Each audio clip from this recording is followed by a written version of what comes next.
ஹாய்ங்க. இன்னைக்கு மட்டன் குழம்பு எப்படி செய்கிறதுன்னு பார்க்க போகிறோம். வாங்க வீடியோக்குள்ளே போகலாம். This video sponsor by Mod shopping app. By Mod e-shop application ஒரு ஆன்லைன் ஷாப்பிங்க. இது ப்ளே ஸ்டோர்லேயும் அதே மாதிரி ஆப் ஸ்டோர்லேயும் அவைலபிளாக இருக்குது. பை மோட் இ-ஷாப்னு போடுங்க. அதே மாதிரி நான் லிங்க்கை டிஸ்கிரிப்ஷன் பாக்ஸில் போட்டு வைக்கிறேன். தேவையானவங்க பார்த்து யூஸ் பண்ணுங்கள். அதே மாதிரி நமக்கு வீட்டுக்கு தேவையான பொருட்கள் மலிவான விலையிலையும் தரமான பொருளாகவும் இருக்குது. நீங்கள் வாங்கி யூஸ் பண்ணி பாருங்கள். நான் வாங்கி யூஸ் பண்ணதுனால சொல்கிறேங்க. நீங்களும் பயன்பெறுங்க. தேங்க்யூ. இன்றைக்கி மட்டன் குழம்பு எப்படி செய்கிறதுன்னு தான் பார்க்க போகிறோம். ஓகேங்களா? வாங்க வீடியோக்குள்ளே போகலாம். தேவையான அளவுக்கு பூண்டு எடுத்து வச்சுருக்கேன். கருவேப்பிலை, வெங்காயமெல்லாம் அரிஞ்சு வச்சுருக்கேன். இது மீடியம் சைஸில் ஒரு பெரிய வெங்காயம் 2, அப்புறம் சாம்பார் வெங்காயம் ஒரு 20 இருக்கும். ஓகேங்களா? இது வரைக்கும் அரைச்சி வச்சுருக்கேன். தேவையான அளவுக்கு தக்காளி. இப்போ கறி வந்து பார்த்திங்கன்னா, கறி வந்து 1 கிலோவுக்கு இதனோட அளவு நான் இப்போ சொல்கிறது. 1 கிலோ கறிக்கு எவ்வளோ வெங்காயம் தக்காளி எல்லாம் போடலான்றது. ஓகேங்களா? இப்போது அடுத்தது, மட்டன் வந்து சீக்கிரமாக வேகாதுங்க. அதனால குக்கரில் தான் தாளிக்க போகிறேன். ஓகேங்களா? இப்போது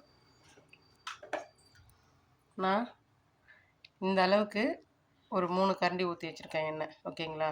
உங்களுக்கு தேவைன்னா இன்னும் கொஞ்சம் ஊற்றிக்கலாம். ஊற்றியாச்சு.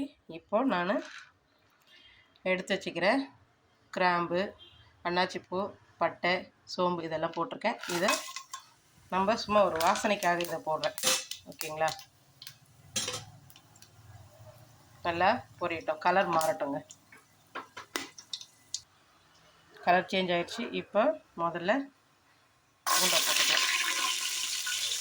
அடுத்தது வெங்காயம் போட்டு நல்லா எல்லாம் கிளறி விட்டுருங்க.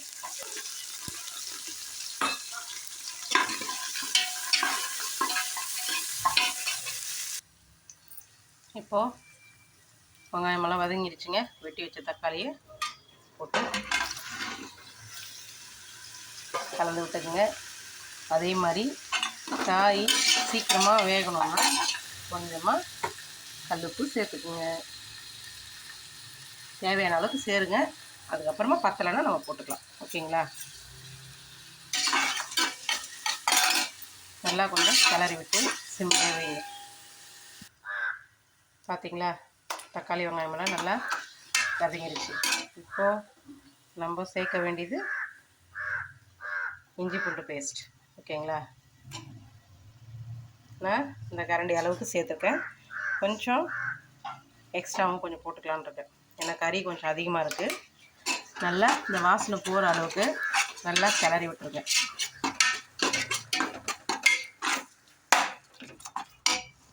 கிளறி விட்டுட்டு அதுக்கப்புறமா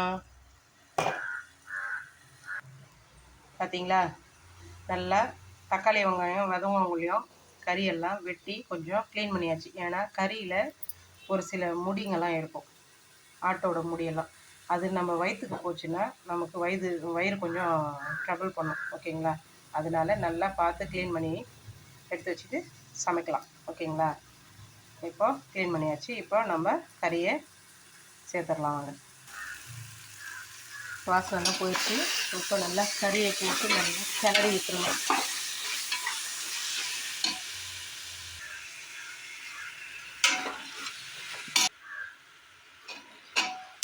எல்லாம் போட்டாச்சு. நல்லா கிளறி விட்டுருங்க. ஓகேங்களா? அப்படியே நல்லா அதுலேருந்து தண்ணியாக ஒடியும் நமக்கு. ஓகேங்களா? எப்படியும் கொஞ்சம் எண்ணெயில் வதக்கும் போது நமக்கு கொஞ்சம் தண்ணி கறியிலேருந்து வரும். ஓகேங்களா? அது வரைக்கும் நல்லா வேகட்டும். ஒரு மீடியமில் வச்சுட்டு ஒரு 5 நிமிஷத்துக்கு மேலே நல்லா எண்ணெயிலே போட்டு வதக்குங்களேன். வதக்கிட்டு அதுக்கப்புறமா நம்ம மசாலா ஐட்டமெல்லாம் போட்டுக்கலாம். எப்போவுமே இந்த மாதிரி எண்ணெயில் வதங்கும் போது கொஞ்சம் மூடியே வச்சு வதக்க வைங்க. ஓகேங்களா? பாருங்கள், தண்ணி இருக்குது. ஓகேங்களா? நல்லா கறி எண்ணெயில் நல்லா வதங்கிட்டுருக்கு. இப்போ நம்ம மசாலாலாம் போட்டுடலாம். முன்னாடி பாருங்கள் தண்ணி நிறைய இருந்தது, இப்போ கொஞ்சம் கொஞ்சமாக அப்படியே சுண்டி வருது. ஓகேங்களா, இப்போ நம்ம மசாலா சேர்த்துக்கலாம். நான் வந்து மிளகா பொடியெல்லாம் வந்து தனியா மிளகா எல்லாம் போட்டு ஒன்றா கலந்து அரைச்சி வச்சுருக்கிற தூள் தான். ஓகேங்களா, இந்த அளவுக்கு வந்து நான் 2 போடுறேன். ஏன்னா வந்து நான் 1 கிலோன்னா வந்து 2 ஸ்பூன் போடுவோம். அதேமாதிரி அரை கிலோனாக்கா வந்து 1 ஸ்பூன் போட்டால் போதும். ஓகேங்களா, இந்த அளவுக்கு போட்டுக்கோங்க. இதே வந்து நம்ம ஸ்பூனில் போட்டோம்னா அதனோட அளவு பார்த்திங்கன்னா, இப்போது இந்த மாதிரி ஸ்பூன்னா இது வந்து 3 ஸ்பூன் போட்டால் அரை கிலோவுக்கு சரியாக போயிடும். ஓகேங்களா, இதுதான் அளவு. இப்போது நம்ம நல்லா மசாலா போட்டு கலந்து விட்டுருவோம். அடுத்த ஒரு விஷயம் மறந்துட்டேங்க, மஞ்சள் தூள். மஞ்சள் தூள் எப்போவுமே வந்து குழம்புங்களில் சேர்த்துக்கிறது நல்லது. ஏன்னா அதில் இருக்கிற எந்த ஒரு கெட்ட இதுவாக இருந்தாலும் அதுக்கு ஆன்டிபயோட்டிக்காக இருக்குன்றது. அதனால் எப்போவுமே மஞ்சள் கொஞ்சம் சேர்த்துங்க. அதே மாதிரி நீச்சு ஸ்மெல்லும் வராமல் இருக்கும். ஓகேங்களா, இதெல்லாம் போட்டு நல்லா கிளறி விட்டுக்குங்க. அடுத்த மசாலா வந்து நம்மளோட ஆச்சி மட்டன் மசாலா. இதை கொஞ்சம் போட்டுருங்க. அதாவது வந்து நம்ம மசாலா கறிக்கிட்ட அந்த மாதிரி போட்டுக்கலாம். ஓகேங்களா, எனக்கு அதில் தேவையான அளவு தான் இருக்குது, அதனால் எல்லாம் போட்டுருங்க. நல்லா கிளறி விடுங்க. எப்போவுமே கறி வந்து மசாலா போட்டோம்னா நல்லா கிளறி விட்டுட்டு அதுக்கப்புறம் தான் தண்ணி ஊற்றணும். இது எங்கள் அப்பா சொன்ன டிப்ஸு. ஓகேங்களா, இப்போ நல்லா கிளறி விட்டு தண்ணி ஊற்றிடலாம். ஓகேங்க, மசாலாலாம் நல்லா போட்டு கிளறிட்டோம். இப்போது தண்ணி விட்டுருவோம்.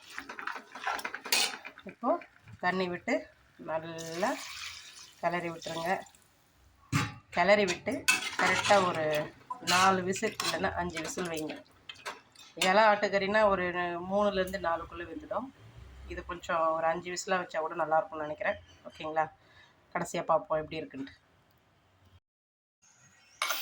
குக்கர் வந்து ஒரு 6 விசில் வச்சுருக்காங்க. ஏன்னா கொஞ்சம் கறி முத்தினதாக இருக்கணும் அப்படின்றதுனால. ஓகேங்களா,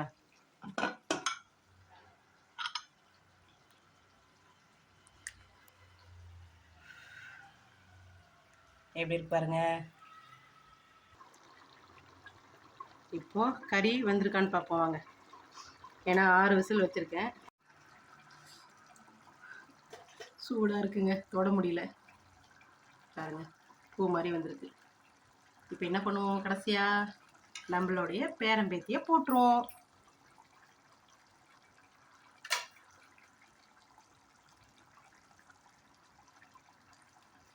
அவ்வளோதாங்க, மட்டன் குழம்பு ரெடி.